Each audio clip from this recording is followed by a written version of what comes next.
Me paying a Kemba Ono Journal TV. You find our charming now family. And I mean, told warrior Sanjay Fiona Yana Ghana on for Wagano. Sajay Komeni Womba Barigi, Akesha Tawali Egbamoku twin, Ke ambulance ni Aken low cement. Nuchimone Jamie Pay Mafi. In ye Oblano Quebe ni Ibawa me kun watch Nuchimone, Achola Ezekiel Tete. A entertainment industry me. Shigbe Alena Chology. Step. Antina. Do your thing. Ni mo drama yo ba. Onu Akesha Tawali Agbamoku twin. Chale na kasani ele. Enui she Sajay FAP she na ke e police case we be at am report Sunday she noni mi leji ake am fe road construction ko ye she an here ameche basically I can block road there o interview mu ake o me no ni a block road there ni anya na access to a office so I shut a big brand asani da na ya office ne if I bet you no but it was last week to Sunday or they babo last and they back office ko be ni be ya no can be on appointments can be we be a block road there but more by am make am ya le be church make can be ni je shkomi ne ka me wi a o dey buy ke eto na money in charge money you in charge ni di am no pa they we be on ball attitude hear me what I make a bulale. Well, we chair will be a go, but stop will be a Kunika manager bar. Or them, I think I confusion few Kuni. Well, the way I find in the young Papa dear here, man, Padia report I get back to she. Jane, Michelle, Onaka Shatawali, Electronic Bena. Oh, because Mofia Mole, I mean, a block Buno or Shia, Fubaba. On a been she Jane collected Benedict to alone, she academy for Yako, no but I'm sure she could approach and you say she be an away fight on a SMB and I'm a peaceful Shatawale, there is a peaceful man or a fight or if you like a Ghana be a make killer. My name is Shatawale, as you all know, and I believe there's some news circulating around me and having fights with some contractors and like I'd say, the man in question is my dad, is my friend. Like, this is somebody that I always wanted to meet, but it's so unfortunate, things had to happen this way. But I also want to say sorry to Kennedy, for everything that happened. I believe you also find a place in his heart to forgive me because it's Ghana and we are one people. That's how we need to live. And anything that has happened, I believe God takes care of the rest of it. So all the bloggers too that are saying I'm giving some contractor 4 million Ghana city. I believe you guys should really stop circulating, false news. And I'm not giving nobody 4 million Ghana city or $4 million. I just want us to, live in peace and live in harmony. Oh, yeah, can make it kill it. Oh yeah. Yeah, make it kill SM for life. Okay, second story, Hunji. On Wakejake ambulance, be an H cement car, ake William cement. I mean, yeah, me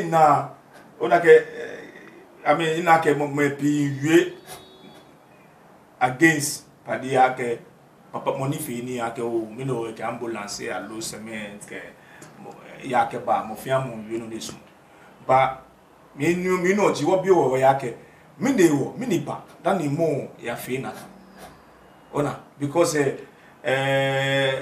no dey feel it's a ambulance near ke war ila cheme ke boyi ke ni bi ni you are not as that they are supposed to use it for e ke feel she wanna get come sometimes say ko la hunche ne feel ne afi na ka quick job ko they bale na kan shi I mean sometimes if you mona make a feel the big but you yake o akibakele. Okay, Shimi, I don't support it. Oh, because me support it. I can mean support me. She can won't pay no too large bar. Ni won't come to bar. Ni be come to more juna joy company ke factory can be nefe. Sometimes say pay mona pay work so to bar. Ke if you mo can be na wanna make a jewel can be she can won't pay a mojuba ni won't come to bar. Ni be come na me fee. Oh. It's just a condemn more ke alo ba wi mu onye keka ke no dey fear boy yin mo chi asani what problem from in the che ni GP ni delay na pay amodu ba can be on other benefits na amena can be e film na wa make feel ni bi gboyin ne keme was an work correct na can be even though ake more efe no dey here as an work problem from the root. Okay. She fan. What fan she me, I don't believe because care na kind of she a pay way. It's only okay. So there are so many ways no about trying no actually no biantana. She not be like care no me achu he or you can try road and like achieve everything yeah okay. Excuse me, excuse over here. Tomorrow o jolly salon nga say ka mo wa wi nuku or excuse ke dey to ni ke fi but then again as ani ko wi an ko la ko e fi mo wo ni ke fi na kan lo ne ke she fe say I mean as ani wo fe work aseni from yemi ake onupa e ni ji ekule government alo hospitals so onupa e ke even company fe onupa as na me kwe nuchu lo ojuba kenye nkwa mojuba mu ambakwe nuchu mojuba ko kwa mojuba mu ambakwe nuchu mojuba that's okay as simple as that. Well money another topic ni mean to any work by Saniji nujibo na mo ba chela ke shi yo papa ni alo ke okay yo here alo ke yo gban mini ni bi ni e ba fe ni ona ke shoke mena ke marry le ke ya fe ni e ba wa mi wo se ko. Oh, me question in our field, she for me, cock you were proving here. The first thing you are quite you are small, which is a bomocho on us, and if we do quick, if a folk on a look one, I can be a cock when small and be a donor small on a hair, maybe a frame of she fine. Do the first thing.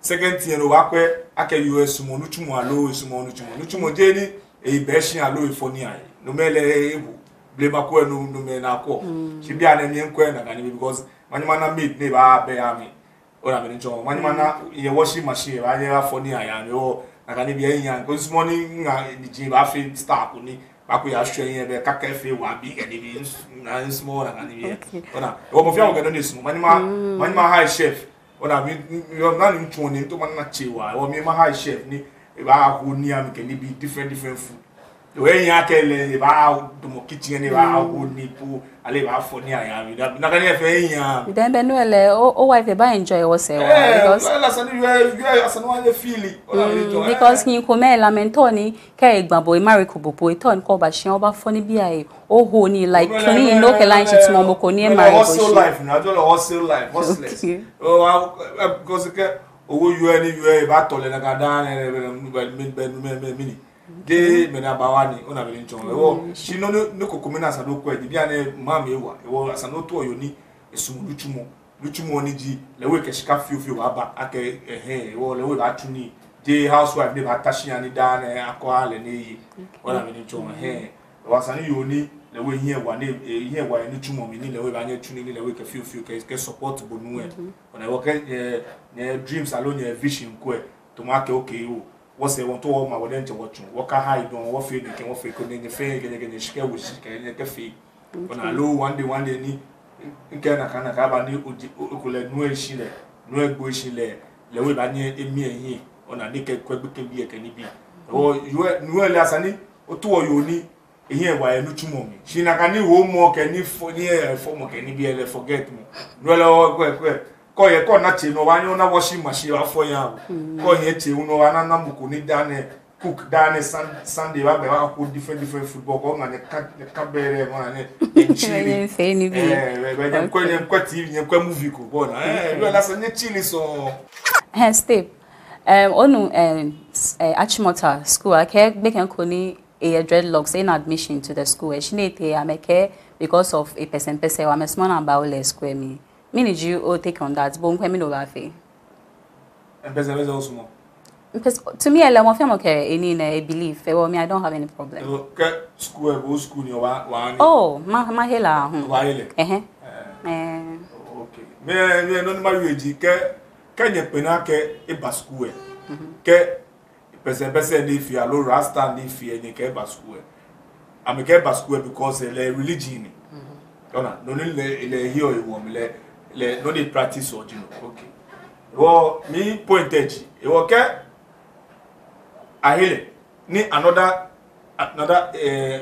year ba ni mokuba school mi ni lehun ekula mo wo ki o to follow na wo atale awo shoe awo noko na ma ke am a religion ni ba pe na lo because em nye moku ni ke a religion e wo school ke o afi rasta lo pese ke ba school e wo nye ke da bi le e believe ni alo le religion e wo nye hele me ne we ba akele la me wo kutuka ame village ame wo kutuka ame wo atale yemwe shi ko le pio to follow ke me na me wo ge ba hele lo because nye he mene esa nye ka ke ne hele ke nye hele be nye discriminate be nye papa ni bia then to me ele means money ke e ba hin shikwa hani mofia money any belief ni oto ni this your belief oto no ba so bondo ya ke shimo ba ni le wo top e wo down pe mas money shikwa he mofia mo rather than ake shimo ko e ba ni pese wa ka be ba ya le naka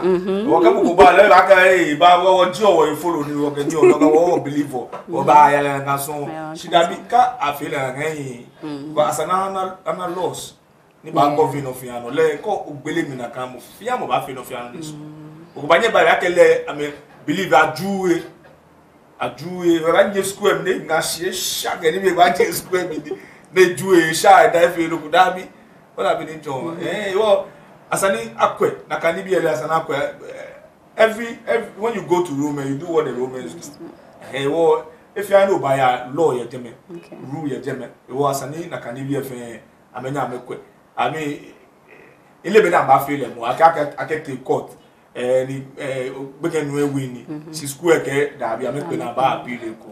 Well, what be ba bale, but I think ake asana mekwe lord le kashi che kuma time to asana mekwe na kwe no ni ba hin ke no ni hin na ji ku ye mi na ke ko afita ye ko ni ana no ni ba nye wa wo fin shi kaka ba gbele mi na kani mo fia mo ba fe mi ne le da bi alo ke aba okay o you no ya above this level alo no ko ni mo fia mo ba jole na kami believe o shi kaka ba gbele mi le ko le wo se what's up go ba naked akele won am religion agbone nyenye kala wo mi agbene bia o ke o sane gba ba na agbe mi ndanye shi akenye hebe nyekwe onoje no tv boni nyele acho mi na afale